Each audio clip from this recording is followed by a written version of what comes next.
Welcome back to 405 Sports. Today we are talking about the Chicago Bears and really talking about Caleb Williams and Odunze. Obviously, 2 first-round picks, number 1, number 9. Let's go ahead and get right into it. Odunze, let's just start with him.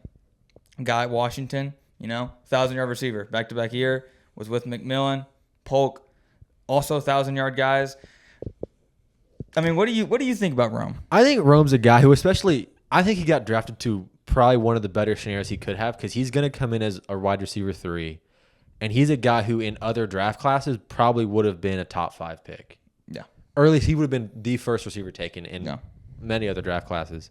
And when you come into a situation where you're the number 1 guy, you get wide receiver or you get cornerback 1s, you get safeties over the top, you get extra attention where in this offense, he's going to have DJ Moore as a deep threat. He's going to have Keenan Allen as an underneath threat that he's not going to have to worry about those extra guys. Yeah. And he's going to be able to play a role that was less than the role that he played in college, where he's going to be able to have the 2 or the 3 cornerback and just kind of do whatever he wants over there. He's not going to be on an island, but he's going to be, like I said, the third option. So he's going to have, Yeah. No, I agree with you. He's definitely in a better situation than Malik Neighbors. Yeah, Neighbors are screwed. Neighbors. Like if Neighbors has a good year, I'll be thoroughly impressed. When you say a good year, I mean, like, how do I explain this? If he has good statistics, because he's the only guy there, right? And he has Daniel Jones throwing to him, right? And who knows even if Darren Waller's going to be there? Yeah, and so like, which I mean, is it Bellinger? No, their backup tight end is not. He's not terrible, but like, I can't remember his name off the top of my head. I should, but I mean, Rome is definitely in a better situation than Malik Neighbors. Malik Neighbors is in a tough one. We're not here to talk about the Giants. That's not what we're here to talk about. We're here to talk about the Bears. Rome is in the perfect situation where, I mean, I can't explain it any more than you already did. He's going to be dealing with the lesser cornerbacks. He's going to be not having to deal as much safety help. It's a home run pick for a home run guy who, like you said, could be a top 5 pick in a lot of drafts.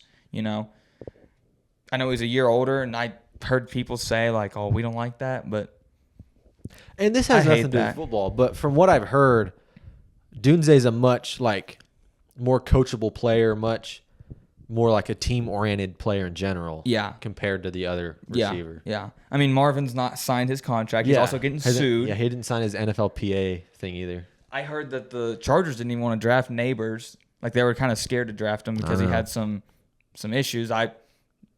Just reading, But that's why they took Joe Alt. I mean, also Harbaugh. He's going to want an O-lineman. Exactly. In the trenches. Oh, yeah. But anyways, let's talk about Caleb Williams, who is coming into another perfect situation. He really is. I mean, there's not very many first pick quarterbacks that come into a situation with 2 receivers that have been all-pro level. No. A first-round receiver, and a tight end who's wildly above average. Yeah, and he's a catching threat. Yeah.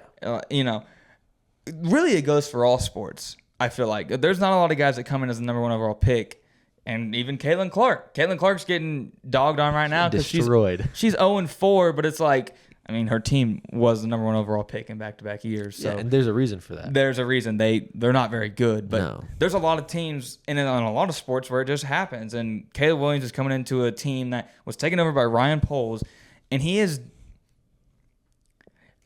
done a almost excellent job. The Chase Claypool trade will not leave my mind. You traded the 2nd-round pick for him, and then you only got a 2nd for Roquan Smith. So those 2 trades in your first or 2nd year, I didn't love those, but we're still looking good. Yeah. He's got a decent O-line in Oklahoma State, Tevin Jenkins. He's got Darnell Wright. He's got some guys that can be in the trenches. That's what you go with next. You go in the trenches next year with the 1st-round pick, right? Oh yeah. You go D-line, O-line, one of those 2, and like you said, he has got 2 threats that are elite, top level. Keenan Allen's a little bit older, I know, but still, he's got 2 top guys, and he has a guy that can be with him for the next 10 plus years in Rome Odunze. I also think Rome can learn so much from what Keenan Allen does Because Rome's the same kind of build where he's Same taller, thing. skinnier kind of well, not skinny, but taller, lankier receiver. Yeah. Where he looks like he plays very much like Keenan Allen does to an extent. I think that's good. It's a great learning environment for him. Yeah. I mean, he's got two types of receivers that, like you said, I feel like Keenan is more like Rome, but at the same time, DJ can teach him just as much. Oh, yeah. He's going to thrive through those guys. And Caleb Williams, if everything goes right and everything goes to top number 1 overall pick potential, and he just strives easily, I think he can win Rookie of the Year easily. I think there's not anyone else set up better to do it. No, he has to play way worse than anyone thinks he will to not win that award. Yeah, I mean, unless Jaden Daniels or Drake May just play out of their mind. Yeah, I mean, I don't think anyone's gonna have statistically anywhere close to the same season. No, because I mean, the Commanders still have Terry McLaurin, but they lost Curtis Samuel. They have Jahan Dotson, so they have 2 guys. Yeah. But I don't think their O-line is as good as the Bears, and I think Caleb will have not a better chance of rushing, but I don't think he'll get sacked as much as Jaden Daniels will. But just as a whole, how much different do you think this offense is going to be than last year's? Oh, I think it's going to be a lot. I think it's going to be a lot better, or just a lot just different. They were 20th. Yeah. So last year they were 20th in yards per game, which put them, bottom 3rd, which is it was right around Arizona, Tampa Bay, which they're not terrible offenses, but they're not. No one's excited about it. No, I think Caleb Williams is completely different than Justin Fields, and where he can throw the long ball, which Justin can throw it. He was inconsistent. And even just middle, he's a 3 type of. He's a 3-level passer. Yeah, he can throw the short, he can throw the medium, he can throw the deep ball, and then he can even run. Yeah. He can do it. He can do it all, and he's 6'3". He's massive. I really think that this offense is going to strive and just take off. And obviously, we could be completely wrong. We could be, for all we know. But in my opinion, I think this offense will be one of the most. It's almost like this. When the Knicks are good in basketball, everyone loves it. It's awesome. It's fun to watch. Yeah. And I think the same goes for the Bears. Because even when the Bears are bad, you talk about them. When they're decent, you talk about them. When they're good, you talk about them. They've talked about the Bears my whole life, and the Jets. They haven't been good my whole lifetime that I've been watching sports, Yeah. So I think it's good for just their team in general to be good. Yeah, and we've talked a lot about the rookies, but as a whole, their offense has changed a lot outside of that. They got Keenan Allen, which we talked about earlier. But they got DeAndre Swift, who had an okay season last year. No. He wasn't bad with the Eagles. No one's going to say he was incredible either. No. But I think he brings a dynamic to that backfield that they didn't necessarily have last year when they had Dante Foreman and some other guys back. They still have Roshan Johnson and Khalil Herbert, who are both really, really good running backs. But DeAndre Swift allows them to throw the wheel route, throw the underneath stuff to the receiver or to the running back, which puts another wrinkle in the defense having to adjust to it. Safety's going to have to come down. The nickel corner will have to come down. Linebackers will have to move around, which will just make it that much easier for Caleb Williams to do whatever he wants with the ball. I do think there will still be a lot of spies going into the game plans. He'll get a lot. That'll still maybe not as much as they would for Justin, but still I think there. Me and you were there when Caleb Williams was at Oklahoma, and it's fourth quarter. He busts 167 yards down the field. Has the capability. So he has. I hate just glazing him to this level. I do, but he there's not very many flaws in Caleb Williams' game. No.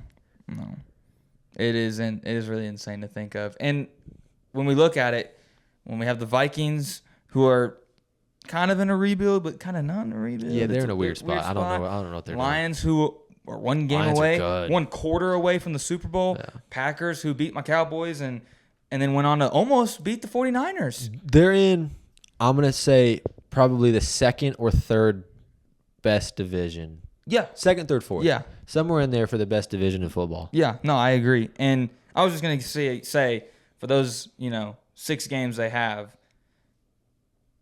what are we looking at? I bet you I bet you they split. I bet you they go 3-3 in division. I think they'll beat the Vikings twice. Okay. I think they'll take probably one from Green Bay. Okay, and just one. And I don't think they'll get any from the Lions. Okay. Just I feel like they're very young. I feel like Caleb will have that kind of like rookie problem at some point. Going to Green Bay is not easy. Yeah, and it's hard to win in Lambeau. Detroit's good. It's hard to beat them at all. Yeah. And then, as you said, like I hate J.J. McCarthy. Yeah. So I don't think the Vikings are going to be that great. Yeah. He does have the threats, though. I'll give him that. He has just as as good of receiver threats as anyone else. Justin Jefferson he's number one. Jordan Addison's a dog. T.J. Hawkinson's a dog. We got dogs on that. Yeah. That course. See, that division's so tough. He could easily actually win Rookie of the Year. It would actually drive me nuts. But no, like hear me out. J.J. McCarthy could easily win it because he just has to like toss it up and just say they're down. Oh yeah, there. he just says, all right, there's a guy in purple down there. I'm gonna just throw it that. Yeah. Yeah. I mean, he could easily win it, but Jay Jettas he'll just go get it. Yeah. All right. That is the Chicago Bears' future in Rome Odunze and Caleb Williams. Comment down below your thoughts about the Bears' future. Thank you for watching.